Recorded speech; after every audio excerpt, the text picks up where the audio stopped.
if he's the top G, I want to be the bottom G. So I do want to extend an invite that if you were ever interested in doing your first ever double penetration scene, that me and Lena, I don't want to speak for you, but I feel like, yo, dude, would he be a suitable candidate?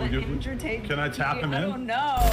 Hold on to your hats, folks, because the biggest crossover event in the history of culture just took place. I would say it was even bigger than the Avengers End Game movie. It felt like the season finale of our culture, truly. You see, Adin Ross recently had Adam22 and Lena the Plug sit down with the infamous top G Andrew Tate.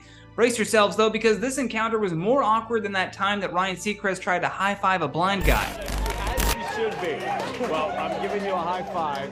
Congratulations, there it is. And we will see you in Hollywood, California.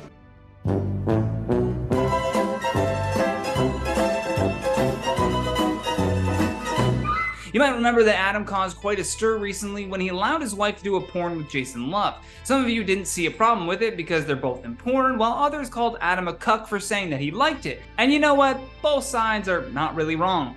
Now, during an interview with none other than Tucker Carlson, Andrew Tate didn't hold back in criticizing Adam22 and Lena. According to Tate, this situation is exactly what the Matrix wants for men. He believes they want women to be in control while men remain spineless, because when women are in charge, they can easily manipulate and frighten them. In fact, he went on to argue that in households where women hold dominance, everyone is likely to be vaccinated.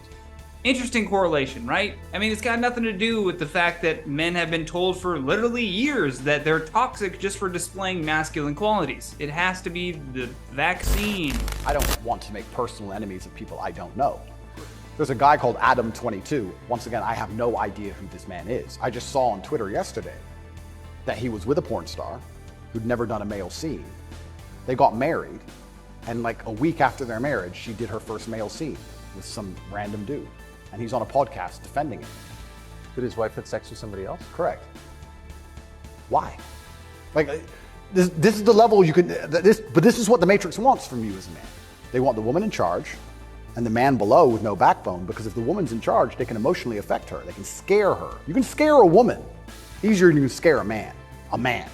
A real man's hard to scare.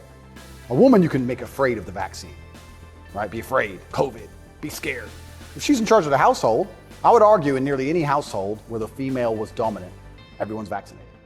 I would argue that. On Tuesday, Tate held one of his trademark emergency meeting podcasts that featured Adin Ross and Adam22 as guests. Things got even more uncomfortable though when Adam and Lena decided to make an appearance. Right in the middle of the interview, Andrew Tate couldn't help but express his discomfort in discussing Adam and Lena's intimate bedroom activities in such a public setting, which I agree with completely.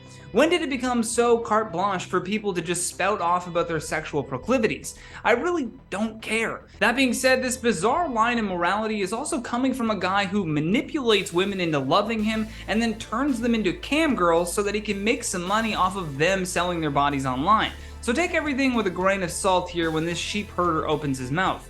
He admitted that despite being someone who rarely feels uneasy, this topic was crossing a line even for him. According to Tate, they're all intelligent individuals who dive into deep conversations about the Matrix and its attempts to control our minds, so discussing basic physical desires just seemed beneath him.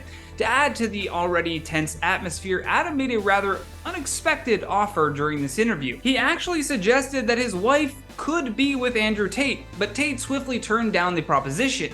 He made it abundantly clear that his rejection wasn't due to Lena's attractiveness, rather it stemmed from his disinterest in engaging in meaningless, degrading encounters.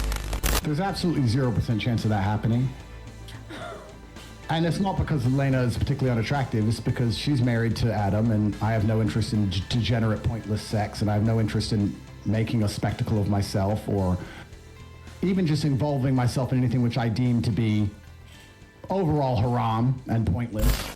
And this guy's whole philosophy and school of thought, though, is about how to break free from the Matrix so that you too could engage in meaningless, degrading encounters. I think Andrew just had no intention of making a spectacle out of himself, because if he were to take this offer, he would essentially be handing over the most vulnerable piece of himself to Bozo22. But I mean, wow, what a roller coaster of emotions and awkwardness this encounter must have been for them there. I mean, it's safe to say that tensions were high throughout this entire interview. But hey, that's the news for today. Let's hope for something a little less cringeworthy next time. As always, make sure to like this video, subscribe to the channel, and hit that notification bell. That way you never miss out on another story.